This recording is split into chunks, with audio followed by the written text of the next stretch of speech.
Howdy, everyone, and welcome to DragonCon 2020. So weird. Howdy! I was going to say, usually there's a burst of applause right there. So it's kind it's kind of a shame because we really miss having the crowd there.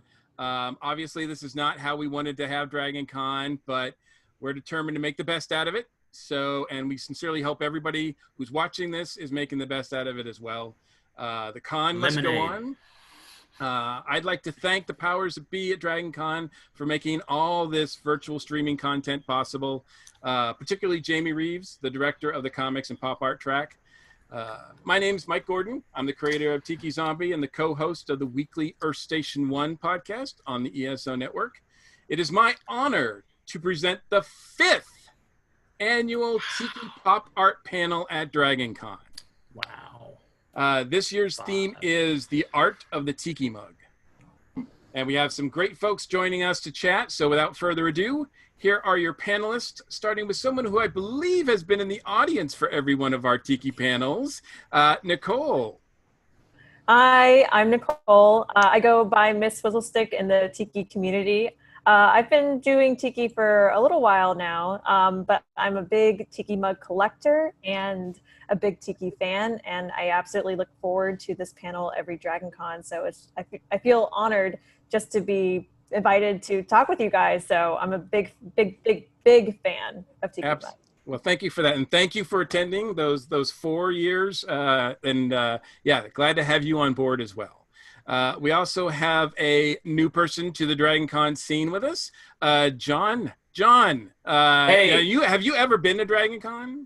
No, not yet. I've been into Jonathan's event a couple of times. I lived in Savannah for 6 years, so I'm kind of like an honorary Georgian, but I have not been to the DragonCon before. No. Okay. Well, the good thing about doing these virtual panels is we can actually pull people in that normally you don't get a chance to come to this event. And I definitely like to hear your sort of angle on Tiki mugs. For those people who don't know, tell us a little bit about what you do.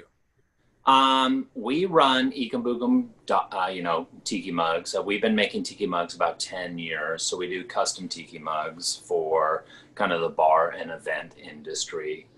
I got into Tiki mugs somewhere, I started collecting in 1996. And in 2010, I had done an illustration for Scoot magazine, and they had me design a Tiki mug for Monk Tiki.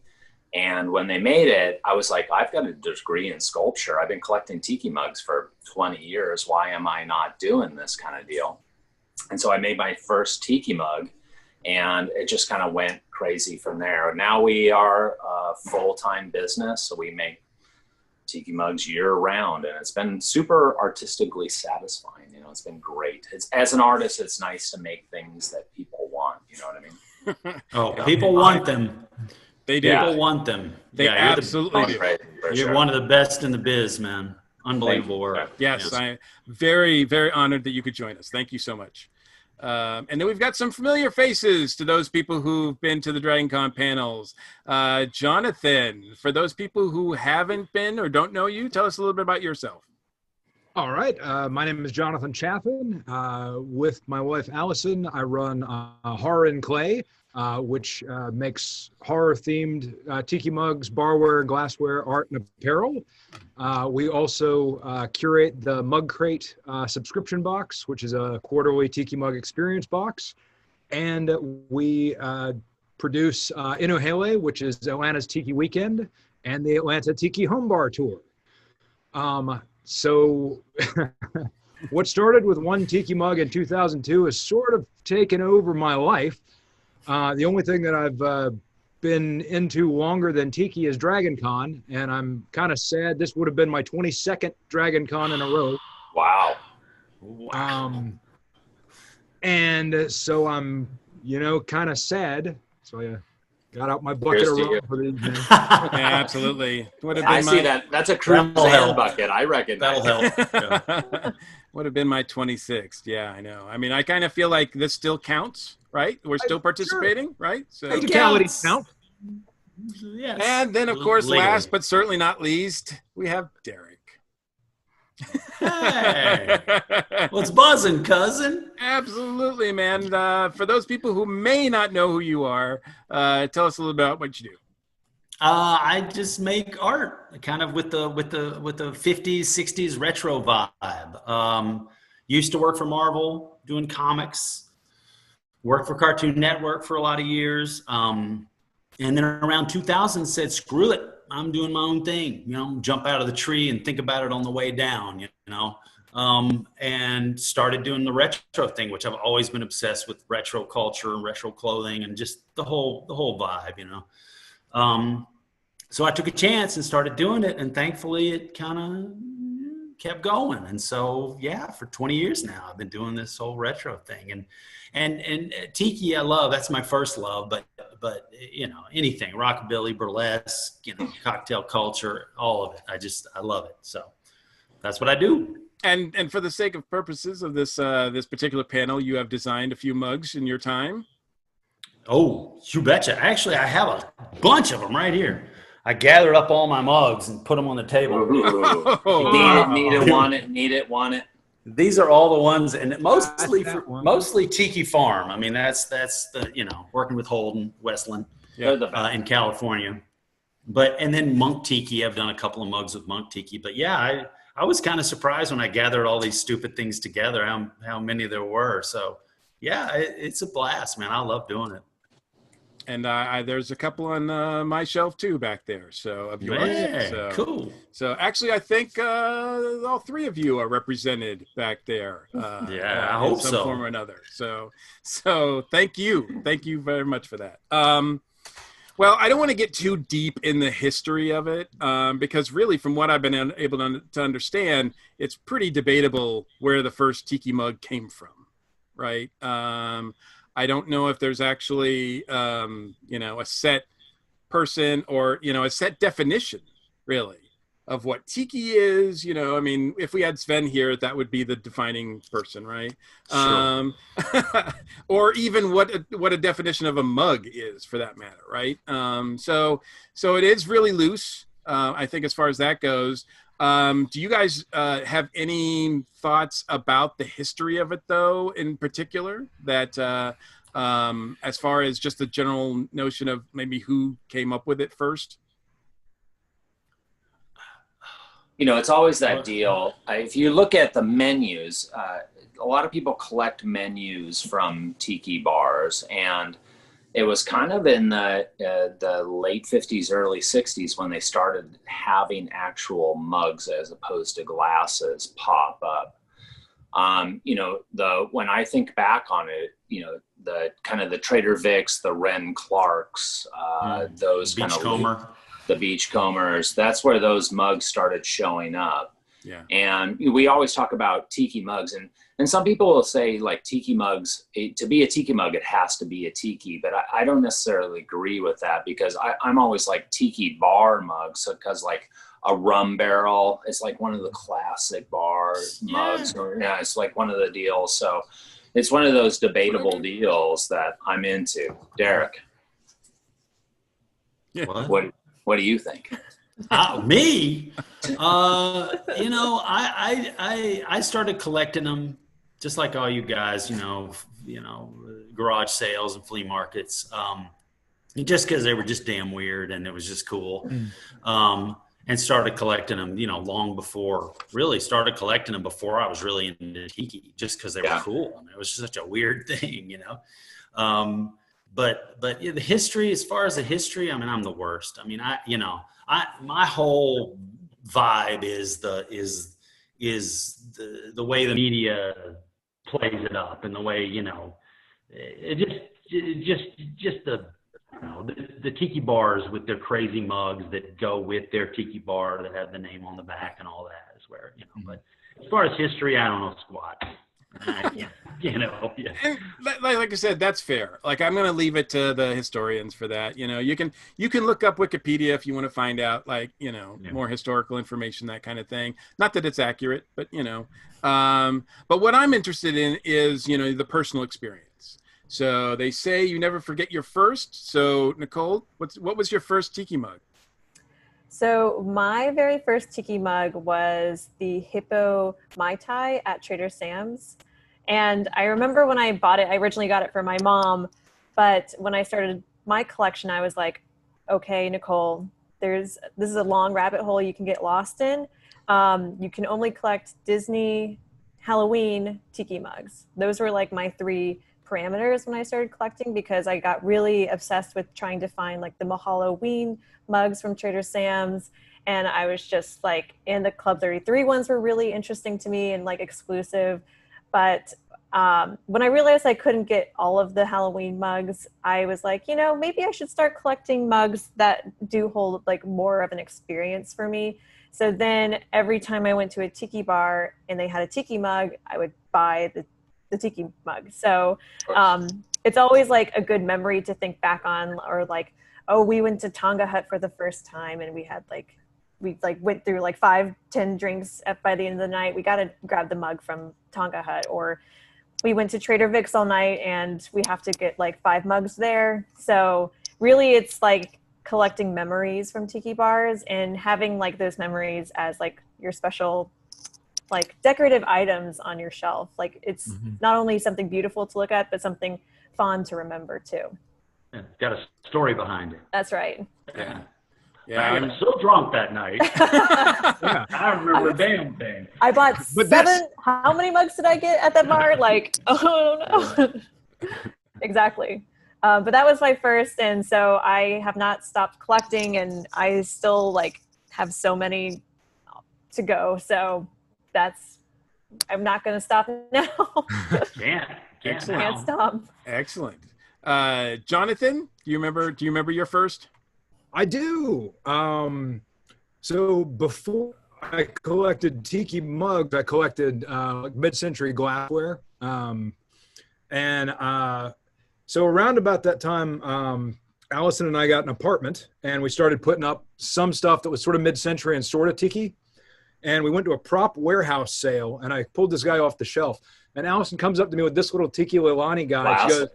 She's like, "It's 10 cents. Is it worth it?" And I was like, "Are you going to buy it?" Like, "Yes, I will buy it for you." And I was like, "Oh, okay." So that was the first one. You're a giver. Everybody's got one of those in their collection. Yeah, I got one of those. Yep. And then but yeah, it started out with chintzy like fish bowls and stuff. Like for a while, the first couple of mugs after that we bought were like a monk tiki puffer fish bowl and that sort of thing, because we didn't have the room, so we were like, but after that, I'm a big antiquing guy, and I'd be like, I started finding them like, oh, that's a you know a barrel mug, that's a coconut mug, I gotta have it. Yeah. Mm-hmm. And now it's just insane. Like I've gone through and culled several times. It doesn't take long to snowball. Not at all. Yeah. Not Admitting at all. you have a problem, that's the first step to a cure. I who admit wants I have the problem, but I do nothing to fix it. Good for you. I can admit I have the problem, but Good for you. not stopping. Derek, do you remember your first one? Yeah, it was the Mr. Valley High. Oh, okay. And I flipped out, and he doesn't have the top, and his earring is kind of cracked, kind of chipped. Mm-hmm. But I flipped out. I couldn't believe it. This was years ago. This would have been, God, in the 90s, I guess, mid 90s or so. Yeah, I just found it at a flea market or something. I can't even remember. But I flipped out. It was just so weird looking. I just thought, oh, I gotta have it. So that was the first one. I actually was able to get one of those at Valley High. So, yeah, I tried to stick with that rule. I'm only going to get a mug for places when I go to places, right? And then what happened my first time was I went to Trader Vic's here in Atlanta, and they didn't have any signature mugs. They had some mugs that they were selling, but they weren't their own, right? So I ended up purchasing this guy. That guy is he is that's one of Crazy Al's. It's called Ono Lono, I think, and he did it like long time ago. I actually got him to sign it at a Hukilau a few years ago. But that was I bought that in 2012. And then like now I have like 70, 75. And let me tell you, I have not been to 70 or 75 tiki bars. Tiki bars, yeah. but you don't have to lie to be our friend. once you get started, like, and once you start collecting, you know how people are. They like start giving to you as gifts, and then and then it's just snowballs from there. Yeah. But I do love it. I do love it, and I love the differences about each mug. But I try to make it so that it is nice. Everything should have a story. Like everything in your house should have a story. Otherwise, why is it there, right? Yeah. John, what about you? My first mug was a Paul Marshall Products peanut mug, and I bought it at a disabled veteran thrift store in Virginia in the mid '90s. And it's that deal where you're like, hey, this looks cool. It's $1, and I'm going to get it because it's a bitchin' little piece of sculpture. And then once your eyes are attuned to something, you're like, 3 days later, you're like, oh, there's another one, and there's another one, and then you have 3, and once you've had 3, boom, the game is on. And I'm no joke. I probably have over 1,000 tiki mugs in my collection. Ooh. It's weird because we've been making tiki mugs for 10 years. I was telling somebody today, I've probably just myself made over 500 designs over the last 10 years. Wow. And to think about it, I see like Derek was saying earlier, he saw a piece of his art in your back collection. I'm always like, I can see Derek's, mugs behind you right now. I'm, whenever I see him, because we forget about him, right, Derek? You're like, hey, I made this, gone. And then like 5 years later, you see it again. And you're like, hey, I made that thing. Hey, it was pretty nice. You know what I mean? But at the time when you make it, you're totally sick of it. You're like, oh my gosh, I never want to see it again. But like 5 years later, you're like, that thing was really kind of cool. But there's also the flip of that where you see something and you go, wow, you're like, how did I do that? Was so what the fuck was I thinking? yeah. But that's that deal where like you never tell the people. You're like, that painting was terrible. I can't believe you bought it, because they love it, man. And it's part of their kind of like life. And the same thing with mugs. So like I'm a vintage mug collector. So I love vintage mugs, and I'm like you. I'm like, I will only buy new mugs if I go to the bar and drink out of them, right? So, but that doesn't mean that I won't hunt a bar down 7 hours out of my way and drive there only because I'm like, do you have the mug? Because I'm driving there right now. Don't sell that last mug because I'm on my way, kind of thing. Because I'm a collector. I love it. I'm nuts about it. That's how I got in the business. We started collecting tiki mugs in like 15 years later. I started making it, and it's been fortuitous for us. It's been great. Yeah. I'm lucky, super lucky. That's an excellent segue, because the next question I had for you guys was, and John, we'll start with you. How does a tiki mug get made? We make mugs. That's our full business. Right now we have 7 full-time employees plus my wife and myself. And, we get people like Derek, people will contract people to draw drawings, and they'll send us the drawings, and I'll sculpt them. I sculpt out aroma plastilina. It's an old oil-based clay. Michelangelo used to use aroma plastilina. A lot of people are doing monster clay and things like that. I will use those products to do my deal. So we'll sculpt them. I'll make the plaster molds, and then we'll pour, cast, and do them. It's kind of it's an interesting process. I think that one of my favorite things that we were talking about earlier, like people coming and visiting the shop, kind of seeing how, the chocolate is made.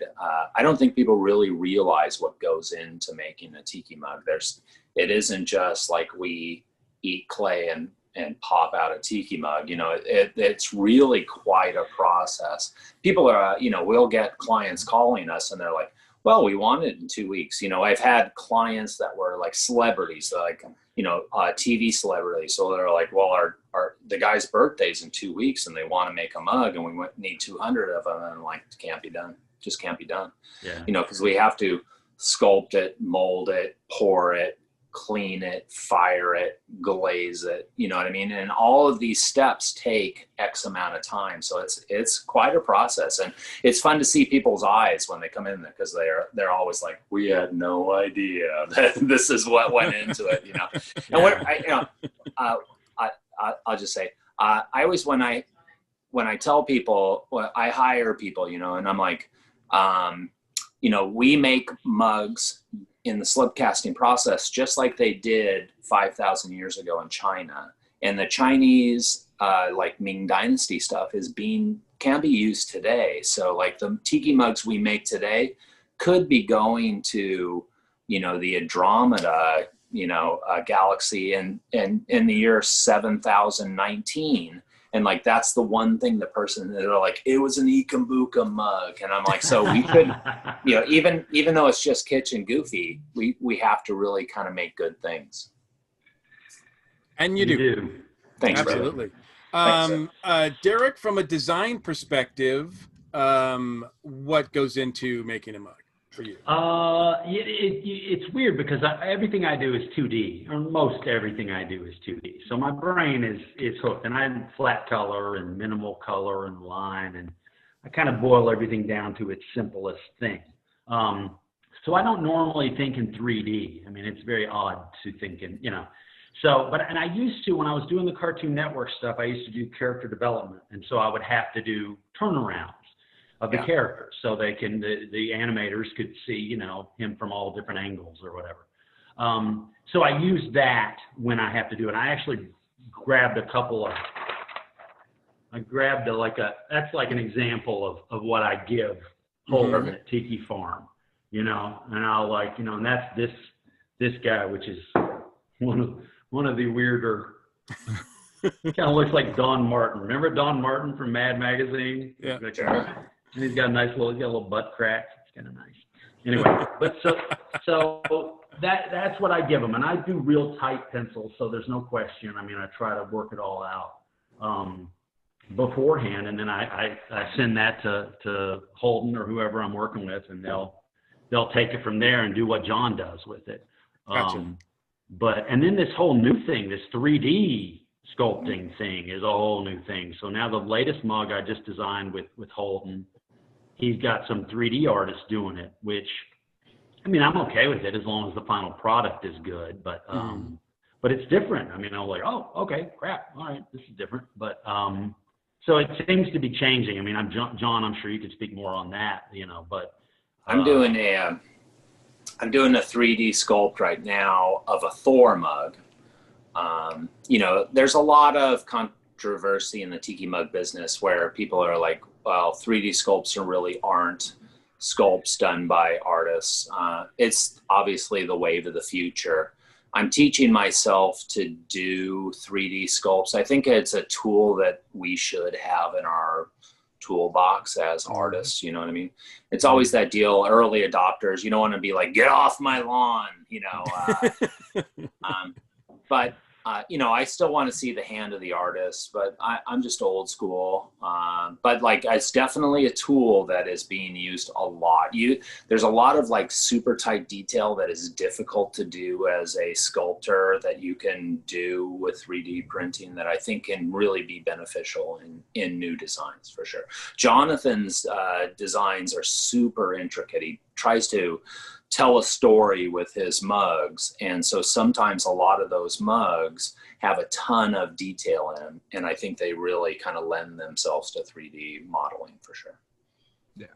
Yeah, I actually, it's funny because I think it was just a couple weeks ago, Thor kind of went in and actually talked about using that tool, the digital tools now, and really was quite eloquent about it, and how basically he said, this is just a tool, you know, it's up to the artist to make it art, right?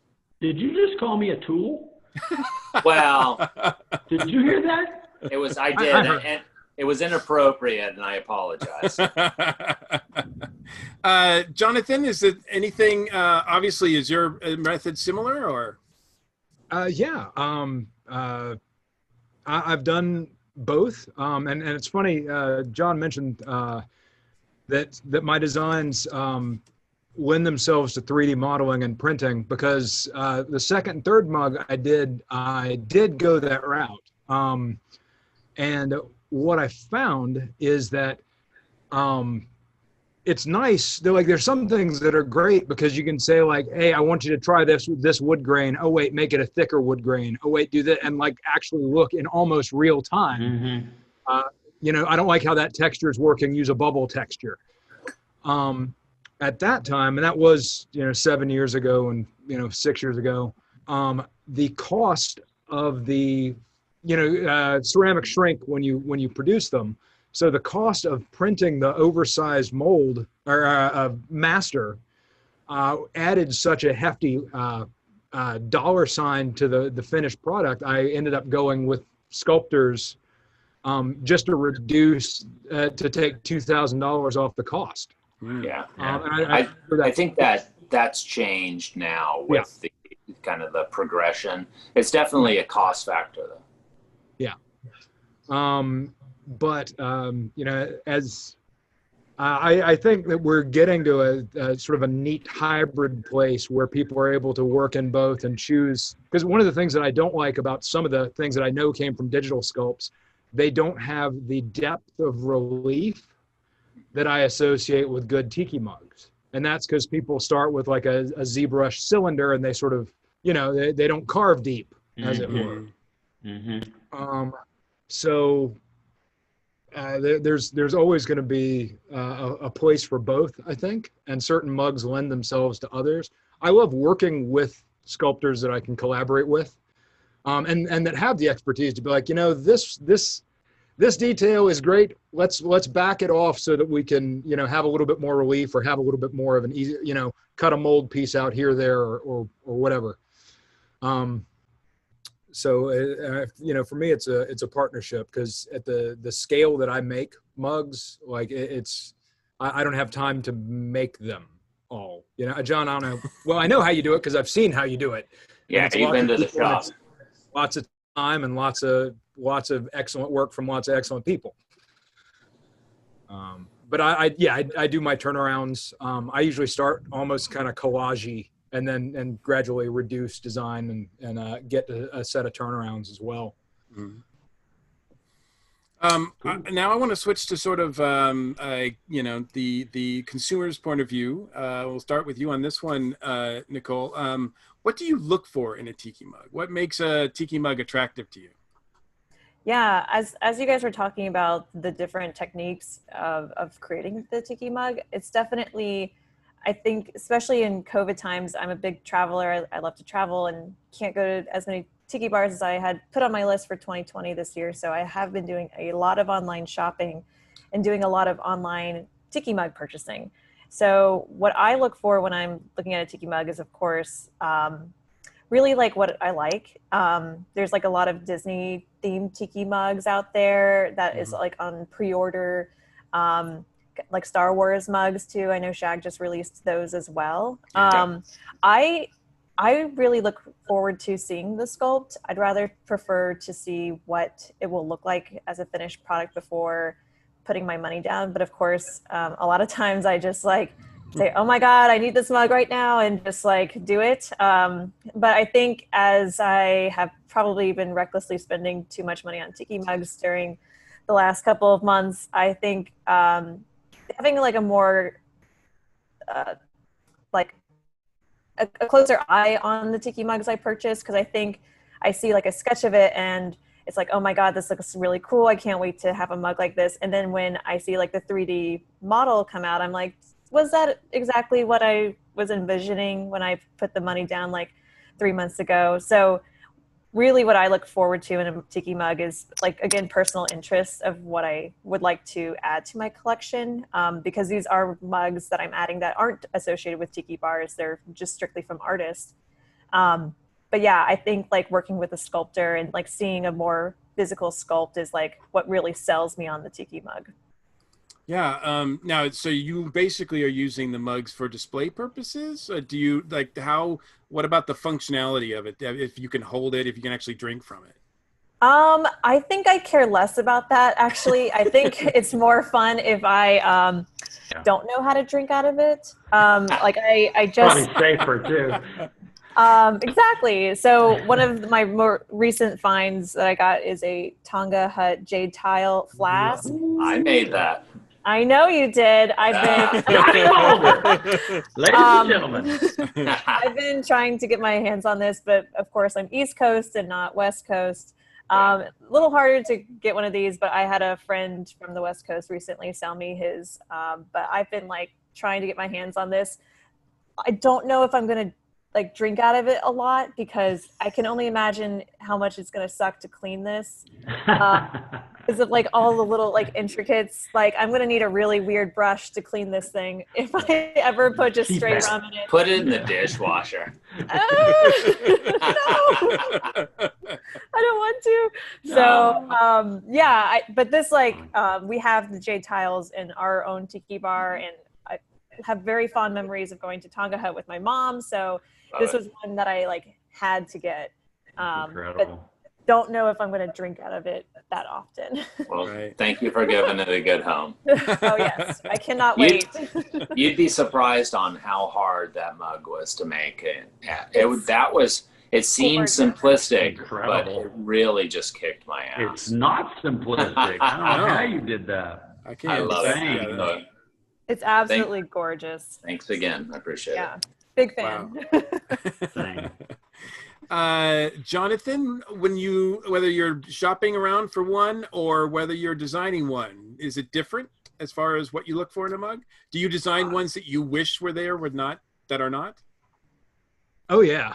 I mean, I always try to do that. I'll tell you, if some of the Cthulhu mugs that have come out, in the last 5 years had been there 10 years ago, I probably wouldn't have designed my first one.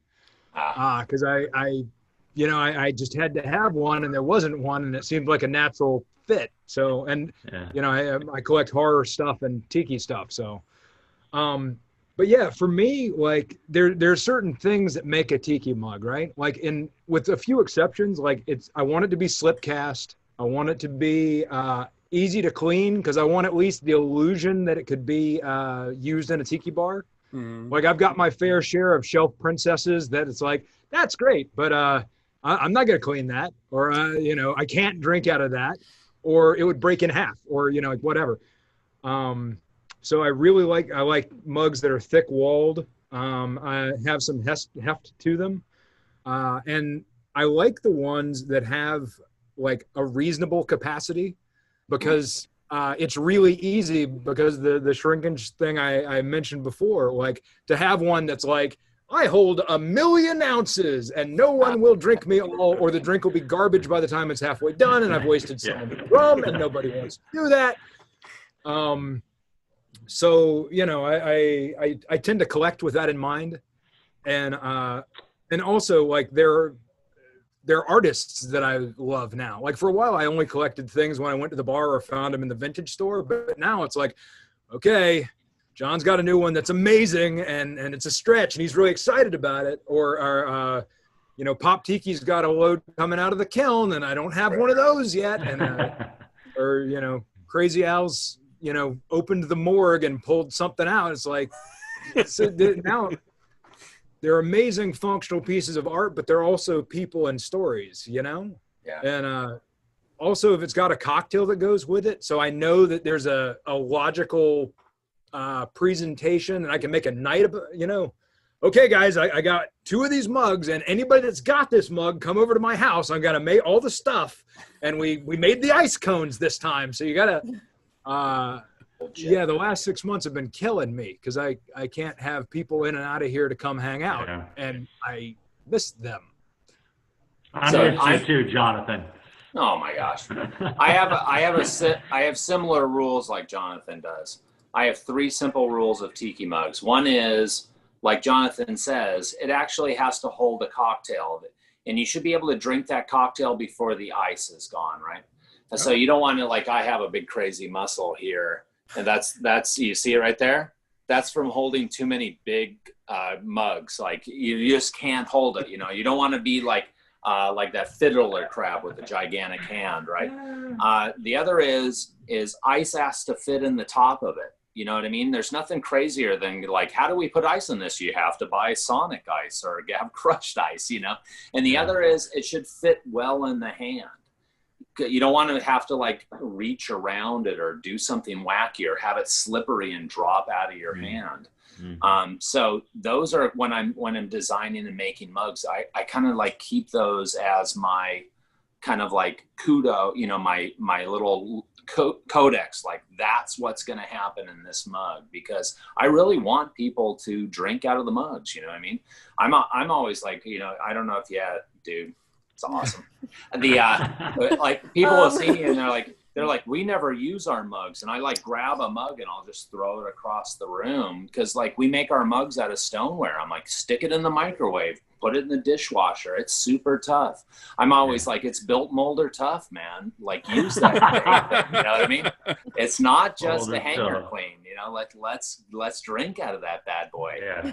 So thanks for showing us your mug muscle. I don't know. It's gross, I know, but it's I spent many years making that thing. Derek, what about you? When you design a mug, is it the same mentality that you have when you're looking for a mug, or is it just like, or do you think, you know, those restrictions, those 3 rules, I don't care about those. I just want something that looks cool. I don't care about those. Yeah. I just want to figure out a way to make my 2D, 3D. I want it to look like me. I want it to look like my sketch, you know, came to life. That's my main concern. I mean, and you know, honestly, I do a pretty straight mug design. I mean, because I think my lack of knowledge of how mugs are produced, I don't really know what the potential is. And if I did, I think I could stretch my wings a little more and do some weirder stuff. But all in all, I want it to look like me. I want it to be my thing. I want to have that fun. I want to have that coolness. I want to have that retro vibe captured in there somewhere. So that's really, those are my motivations. Cool. I love it. In your drawings you showed us earlier, one of the things I appreciate as an artist is the 3/4 view. You know, I you know, as an artist, I draw solely in the 3/4 view. You know, like I'll just whip out a drawing and it's always in that 3/4 view. So for me, like that's the thing that clicks with me as an artist. You could just send me the 3/4 view and I could sculpt the whole thing without any of the other stuff. So yeah.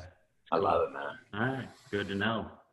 I particularly love mashups. I mean, my character Tiki Zombie is a mashup, you know, between Tikis and Zombie, that kind of thing. And I put characters in there that are mashups. I mean, I have a monkey that's a vampire, you know, that kind of thing. So I love like when you mash things up and what you get out of those, and what I love seeing how things that you think may not work together can work together when presented well, right? I love like, you know, I mean, I love like, you know, the intricate, like actual authentic tikis that are out there. But I also really like when people try to mix it up and put, you know, a little spin on it, or, you know, try to do like, you know, some of the, obviously there's good and there's bad, you know, some of the, obviously the popularity of the geeky tikis, you know, is a little simplistic, and those mainly, you know, to each their own. They're hit or miss sometimes, right?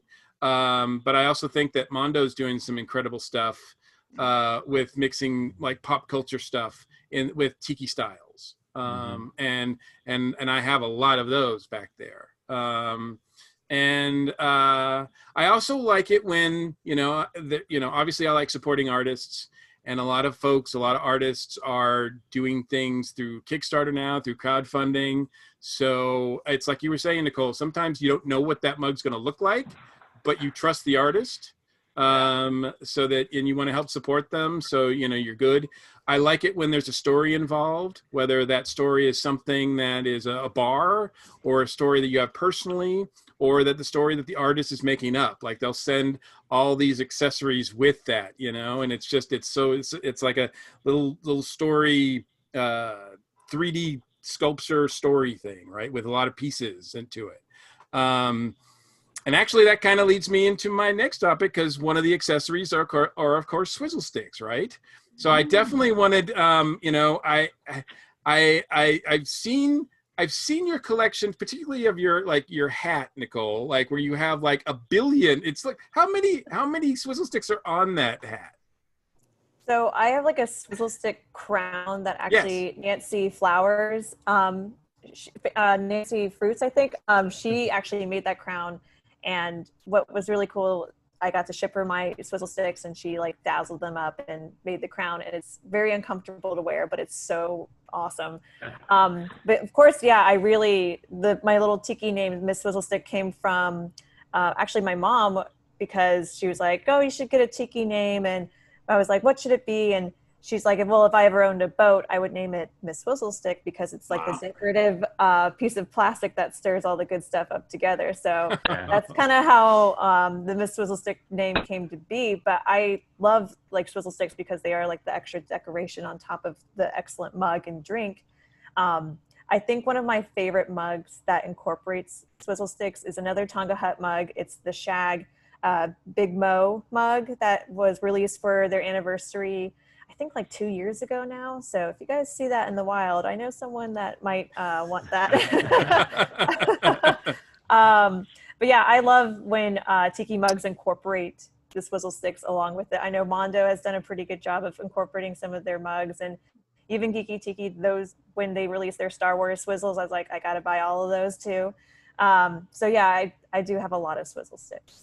Yeah, did you see the Geeky Tiki Star Wars arcade mug that just came out? Yes. So good, right? Pre-ordered so that. I pre-ordered. Oh my gosh. Yeah. Beautiful. That was a no-brainer.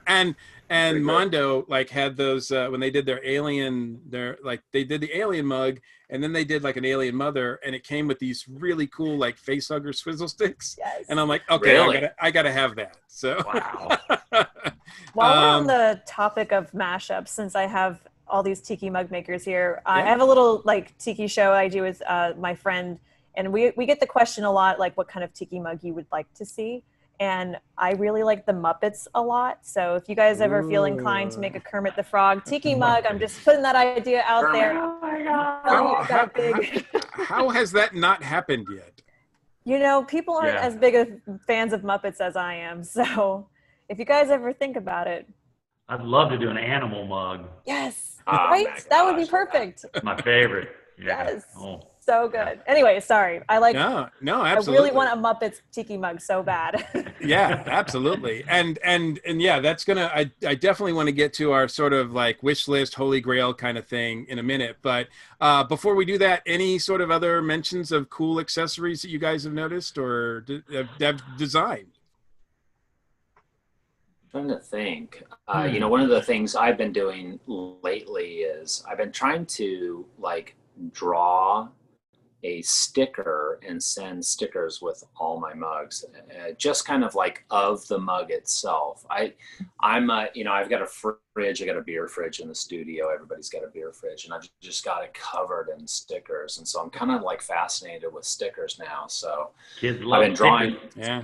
Oh my gosh, they're great. So I've been doing Procreate. Procreate's a kind of a drawing program, and I'm like, I'm gonna make a sticker for every mug I make and like stick it in. You know, it's almost, you know, the sticker game has really kind of turned around. I think it used to be kind of cost prohibitive, but now it's reasonable. Yeah. It's like it's a deal you can just slap in. So I love the idea of sticking stickers of the mug in with it so people can slap them around in their refrigerator. And their Good advertising too. Yeah. Put that on their car. Mm-hmm.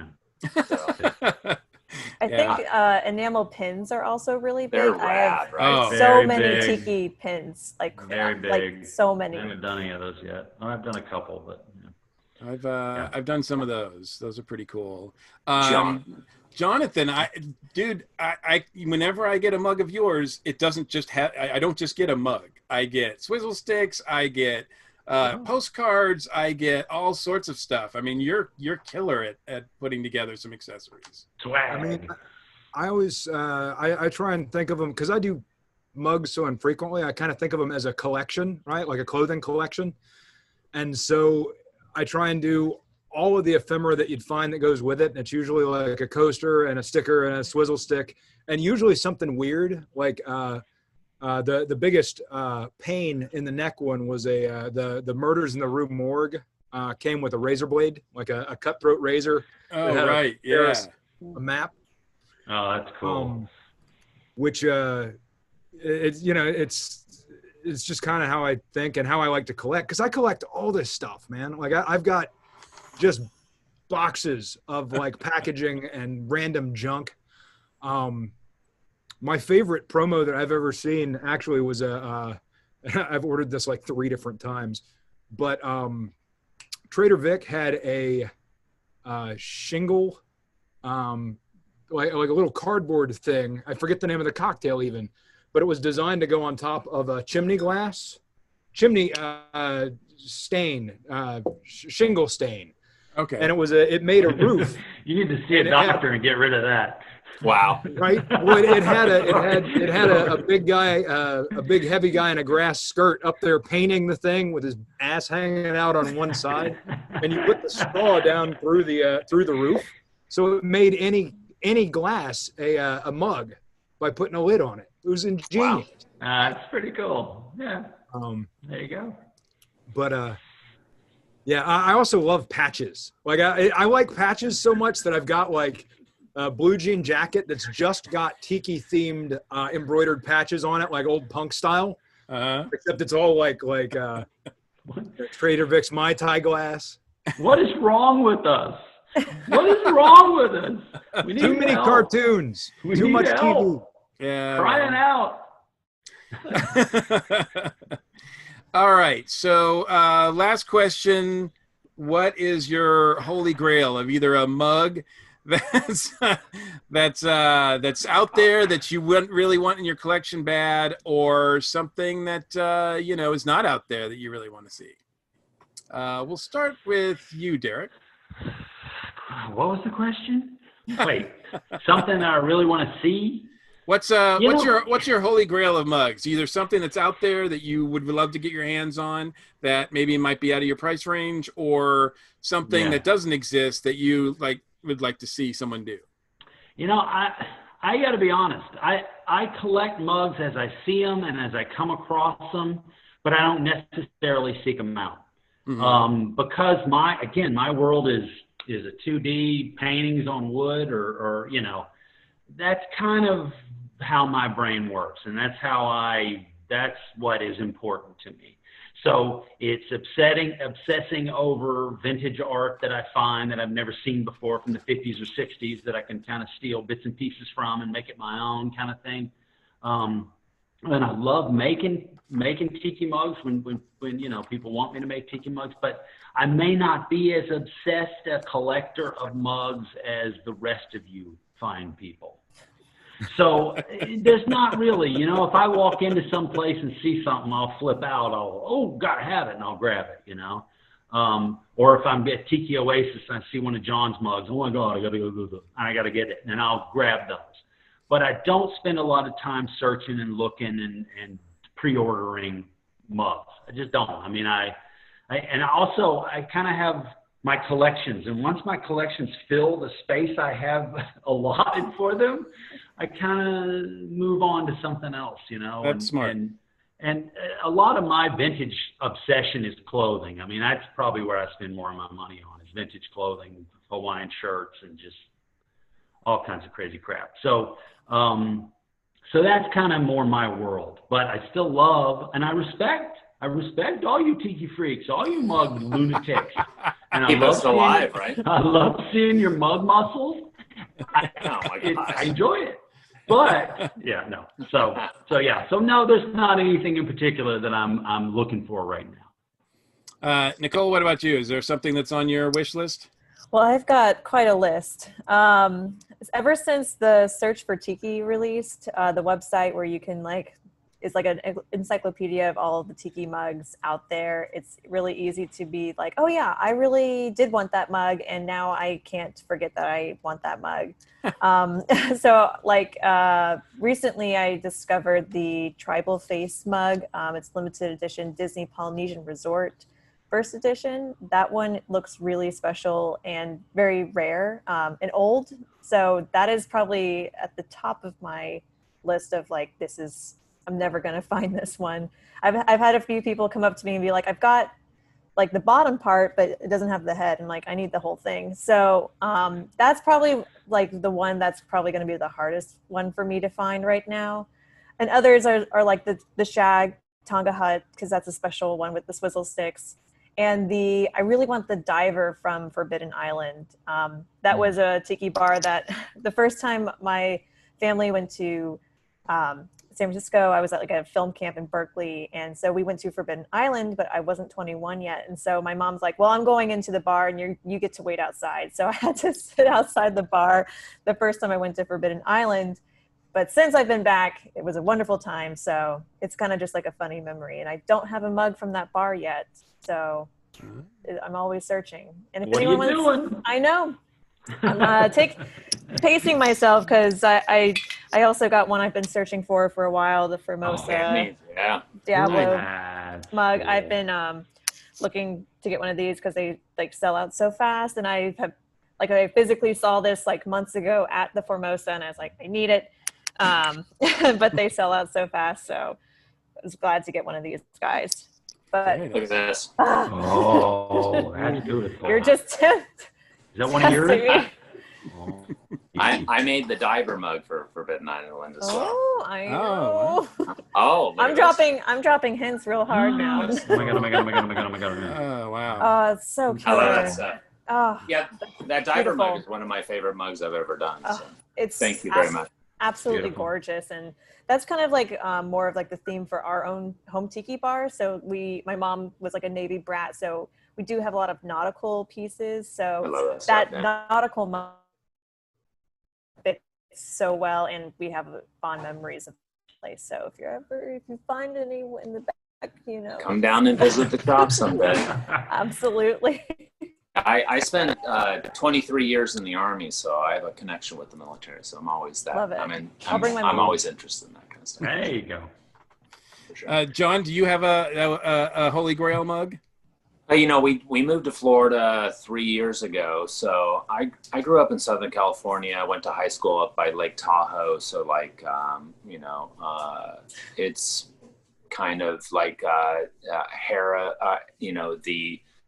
Reno, South Lake Tahoe. They were kind of my local tiki bars. So I collected those, but now we're down here in Florida. So I'm always looking for the new stuff. I'm looking for like I need a Ren Clark severed head.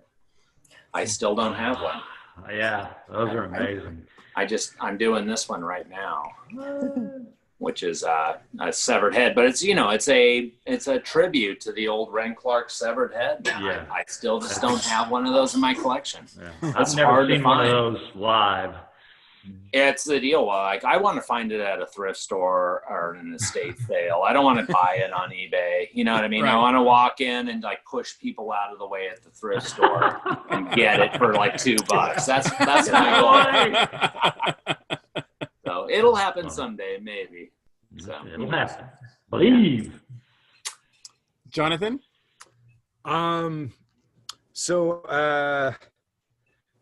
FAN-TIKI, before he started doing Slipcast, he was doing hand builds while he was still in Hawaii. And they're these gorgeous, like one-off, like large, just gorgeous things, and they had weird themes, and they'd be like extruded robots from from FAN-TIKI Island. I'd really love to get one of those old guys. I'm pretty sure, I've never seen one for sale. I haven't even seen them for sale. And Crazy Al. So one of my other hobbies is going to regional Burning Man style events here in the Southeast. But there was the Shipwreck Lounge at Burning Man for a bunch of years, and they took out a shipping container that had a tiki bar in it. and Crazy Al did a mug for the Shipwreck Lounge, and they're gorgeous, and there are a bunch of different colorways and whatever. They very rarely come up, and I very much want one of those. That's one of my holy grails. And I collect shrunken head mugs, so the Dirty Donnie Tiki Farm decanter, not like the mug, but the actual decanter with the lid and whatever. I want that one, but again, I want to find it in a shop or find it, like, because I could eBay it, but it's going to be more fun if I find it at somebody's like little vintage stall or of course. Oh, sure. Yeah. Always better. Something like that. So yeah, those are kind of the holy grails I keep an eye out for, is anything that's a shrunken head or one of those very specific things. I sent one of my friends to Burning Man, probably 2009, with about 10 pendants that I had made. Oh, yeah? And I'm like, get me one of those Crazy Al mugs. I know he made them. There's a ship rolling around. I'm like, take these pendants and trade them for me. And they came back and they were like, we gave all your pendants out, but I didn't get a mug. And I'm like, what the heck? Right? I'm like, that's right. Cool. Aloha. Wow. For me, not to be too self-serving, but one of these days, if I ever see the Tiki Zombie character as a mug, I'm just gonna like lose myself. That's gonna be pretty awesome. It's gonna happen someday. And I'm definitely looking forward to that. As far as ones that are actually made out there, look, if someone wanted to hand me one of those Toy Story mugs with Buzz and Woody, that they only made like 500 of those things, I wouldn't say no. Not at all. Not at all. Well, that's the last question, unfortunately. But now that, we've said what our wish list is, now we need to know where people can reach us so they can send us stuff, right? So yeah, let's thank you guys so much for doing this. I really appreciate it. And now I definitely want to let people know where to find you guys online, where they can check out more of your work, et cetera, et cetera. Nicole? Yeah, so I'm Swizzlestick on Instagram if you want to follow along my Tiki adventures. I usually travel a lot to different Tiki bars, but I've been doing a lot of Tiki stuff at home since COVID times, but I'm also part of the Ladies Who Tiki. So once events happen normal again, we'll be doing in-person events whenever that happens. But we have been doing like Zoom interviews during the time. So if you want to check us out, we're ladieswhotiki.com, and I'm Miss Swizzlestick on Instagram. Awesome. Cool. John, thank you so much. It was awesome. Thank you so much. I'll see you at the event. Buy me a drink when you see me. Nicole, next time you're at Disneyland, we're only 45 minutes away. Come by the shop. I'm there. Right on, man. See, now you've opened that up. Right. We're all going to be it's there. Fun. I love to talk. So. Road trip. So if people can't make it to the shop, where can they see your stuff? We're at ikambukum.com. I'm at Mulder142 on Instagram. So, yeah. Like I said, catch me at the events. We'll be back. Everything's going to be, this too shall pass. Yes, it will. Yes, it must. Yes. For sure. Jonathan, once again, thank you, sir. Always a pleasure. So if you want to see mugs and glassware, that would be horrorandclay.com. Just like we usually do, we're doing a reskin of our Katzen glass that's an exclusive for the Dragon Con season. Nice. It will be named after our two Tiki Bar cats that are Ember and Figment in colorways you can imagine. And I've got a new mug that I'm working on for Tiki Bar. So there'll probably be information about that on my Instagram, which is also horrorandclay.com. Whenever that, comes around again. And and then atlantatikitour.com or inuhele.com if you want to learn about the events or the status of those for 2021 and 2022. There you go. Inuhele was the last event that I went to of significance this year, and thank you so much for that Me experience. I think it was the only one that really went off, right? really you was. got lucky, It was- man. You yeah, barely the- made the it. wire. Timing was impeccable there. Oh my God. Barely it was made so it. much fun. Yeah, Last it was a thing. gas. Derek, so much love for you. Where can people Oh. find your stuff, man? Because you've been Much you've love. been posting a lot of good stuff lately. I'm busy. You've been working. I'm just cranking as fast as I can, man, as fast as my hands will fly.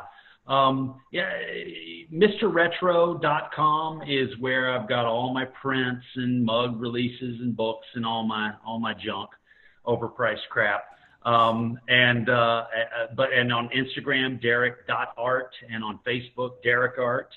And I've got a website, derekart.com, but I haven't updated it since the Eisenhower administration. So don't even, but I'm real good about Instagram and Facebook, and I try to post every other day, if not every day. So follow me there, and I'll keep you posted, on what I got going on. So that's it. And thank you, Michael. Awesome. Well, and yeah, you can find my stuff, tikizombie.net. You can also find me on earthstation1.com. And speaking of plugs, DragonCon's doing a really cool thing. Not only are they providing content, but they're also hosting an Event Envy virtual comic and pop artist alley. So it's going to be set up. They're going to have a website link on the DragonCon page, as well as social media. Those online stores will be open from September 2nd to September 7th, and they're going to include as many people that were going to take part in the Artist Alley as possible. Yeah. And they're going to release my Hawaiian shirt that I designed for DragonCon. Your Hawaiian shirt is already out there, man. Is it? Did they already release it? Nobody told me.